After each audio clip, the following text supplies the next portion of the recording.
Well, again, thank you so much for letting me come before you and present on the real life Wonder Woman. Who is this real life Wonder Woman? So first, I'd like to start by saying, who am I? So let me give you a quick bio and introduction. I love to trade options. That's primarily what I do, is trade options. And the truth is that when I first started trading, I was absolutely horrible. Like horrible. I would win and lose and lose and win, and it just seemed like I was losing a lot more than I was winning. It became very frustrating.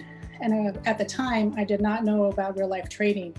So I had quite a journey there. And since I've been with real life trading, my trading and my plan have been so much better, and I just enjoy it. Something else I'd like to share with you is that I've been taken to the cleaners 2 times. And I don't say this to brag. Actually, I feel very vulnerable sharing this, but I was taken to the cleaners by my ex-husband. This was many years back. And I had to make a decision. Do I get myself in debt by buying him out of my businesses and buying him out of my life? Or do I stay debt-free and stay in a miserable marriage? Both options were not appealing, and both options were going to be painful. I decided to go ahead and get myself in debt and just buy him out of my life. So that was one time that I got taken to the cleaners. Another time was just a few years ago. I had worked very hard for over 10 years to build up some businesses. And the plan was to build up the businesses and then sell them. And that's what we did. We built up the businesses, we sold them, and I was going to live off of those payments.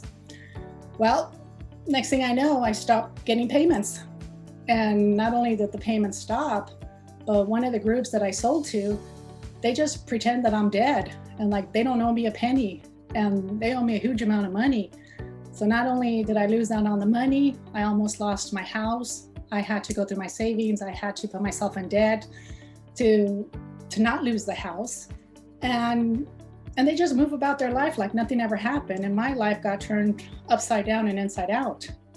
So I share this because these type of events caused me to hate life. It caused me to consider, can I jump in front of the train and just end this? Because this is not what life is supposed to be like. This is not what I was born for. And so having gone through those difficult times, the purpose of this presentation is to share with you some of the strategies that you can use, or that I've used, to get myself out of that negativity and learn to love life. And I do love my life now. I work with and for Real Life Trading and the Real Life Foundation, and it's so much fun. I love business. I have a business mind. Whenever I go anywhere, I just look around and I assess, is this a profitable business? How could this business work better? And so that's just the way my brain tends to think. And I'm also an author. I have my first book coming out. The plan is for it to come out this summer. So I'm very excited about that. And again, I just thank you for letting me be here and share some of these experiences. All right, so what do we think Wonder Woman looks like? We have certain images of when we think Wonder Woman, she's fit, she could run in high heels, she has this beautiful body armor, she has bulletproof bracelets, and she's just phenomenal, right? So these are the images, and some of us may be old enough to remember Linda Carter and the Wonder Woman of the 80s and the comic Wonder Woman. So we all have a certain image of what Wonder Woman looks like. And today we're going to talk about, what does the real life Wonder Woman really look like? Does this look familiar? Does this look like a real life Wonder Woman? Because this is the real life Wonder Woman. The Wonder Woman that works to raise children when children are having a difficult time. The Wonder Woman that is in relationships and has to work things out. The Wonder Woman that tries to clear out her desk all the time. The Wonder Woman that worships, that at times just wants to sit down and cry, that has to do laundry and dishes, and sometimes has to deal with very difficult bosses. Not me, but I know from friends that they sometimes have to deal with very difficult people and very difficult bosses. So this is the real life Wonder Woman. This is what happens in real life. And why does this happen? Because of these things called crisis. See, we plan our lives and then crisis strikes, something we didn't plan for, something that may not even be our fault. But whatever happened, it now becomes our responsibility. See, I didn't ask that people stop paying me for a commitment that they signed off on. That wasn't my fault, but it became my responsibility that now I had to continue with my house payment and my car payments and everything else. It was my responsibility. But that wasn't what was supposed to happen. I planned. So we plan, but then life happens. So how do we react to these situations when things come up? Well, we all have different reactions. We could curse up a storm. We could beat up our pillow. We can have a pity party. We could cry. We could do all kinds of stuff. And my suggestion is set a timer. No more than 10 minutes. So if you're gonna cry your eyes out in 10 minutes. If you're gonna beat up your pillow, beat it for 10 minutes. But set a maximum amount of time that you're gonna put yourself through that. Because it's such a shame to waste your time on disappointments and on life. And sometimes we wind up wasting days, weeks, and even years.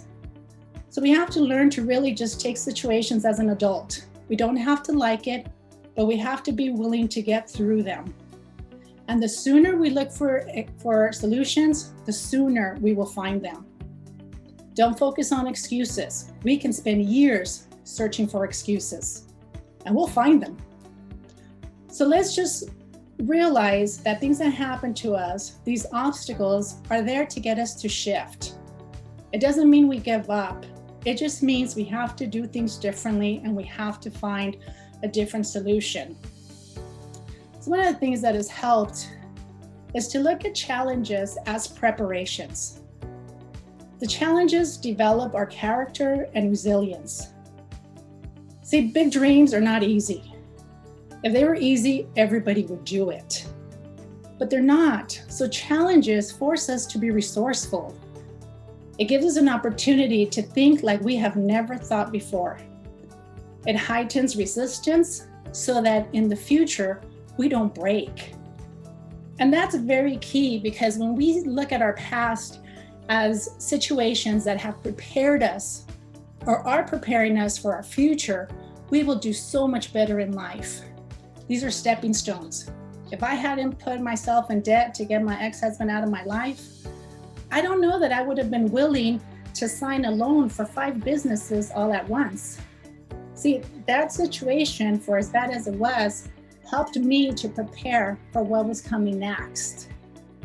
So I invite you to look at your challenges as preparations.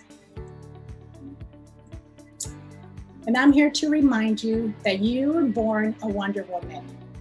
You were born with everything you will ever need. There is nothing missing and nothing broken. You declare who you are and you walk in it.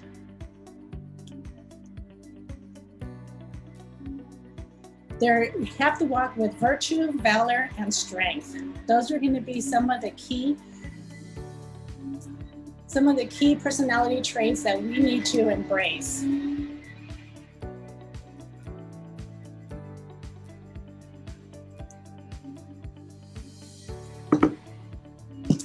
All right, so what are some of the weapons that Wonder Woman had? Wonder Woman had her lasso of truth, her tiara, her magical sword, her golden body armor, her bulletproof bracelets. She had speed, and she had the ability to transform. And you have all of that in you now. Your tiara looks a little bit different. Your tiara is your mind. Keep your mind clean. Don't allow the gremlins and the negative thoughts to come in and take over your mind. Do what you need to do to keep it clear. You've got your body armor. You're golden. Take care of your body. It's the only one we have, so we really have to do our best to take care of it. Our lasso of truth looks a little bit different than the traditional Wonder Woman. Our lasso of truth is our tongue.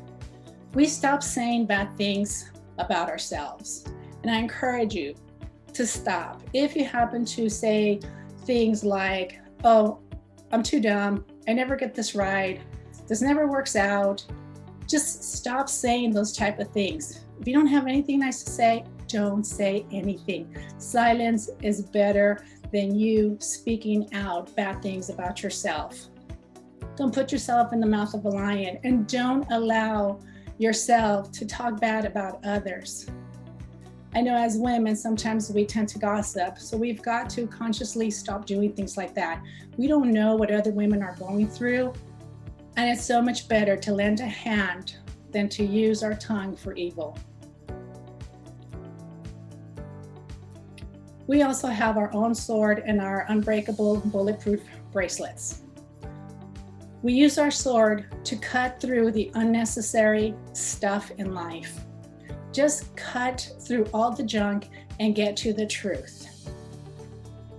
And with our bracelets, hopefully we're not warding off real bullets, but we are warding off verbal darts intended to stop us. They're intended to stop you. And so make sure that when you see someone, or when you see bad reviews online or on social media or wherever, that you blow them off. You take your bulletproof bracelets and you just let those darts go straight to the ground. Because I also don't encourage you to, sometimes people say, oh, well, just send it back where it came from. No, that's playing their game. See, I encourage you to just let these verbal darts fall to the ground. Don't spend your time and energy trying to hurt other people or get back at people or be revengeful. Just let that go. You've got bigger projects, you've got bigger things to do than to be spending and wasting your time on that type of stuff. The other thing to keep in mind is that when you fight to win. You don't get into a fight to throw in the towel and surrender. You fight, and you fight to win. And giving up and losing is not an option. You've got to tell yourself that you must win. And what happens beyond the fights and the challenges and all of that, when we can get past those type of things, which will happen throughout our life. But when we get past them, we start to realize that there is more than enough for everyone. I encourage you to be a mentor and be mentored. Be the woman who initiates conversations. Ask questions of other women. There are women that are hungry to hear you. They were hungry to hear what you've been through, what you've learned, so that they can learn from your experiences. And with all that happens, always, always move forward. Many people get excited about the destination and not so much about the journey. I encourage you to enjoy the journey. It is the journey that builds character and makes for a lifetime of changes and heartfelt memories. That is what matters. The destination is nice, but the journey, the scars, the experiences, because then you can turn around and share that with other women and help them along the way, help them on their journey, so that what you have gone through does not go in vain, but someone else can benefit from your experience and from your tears and from your pain. And my last message to you: your best is yet to come. Thank you so much for letting me share with you today.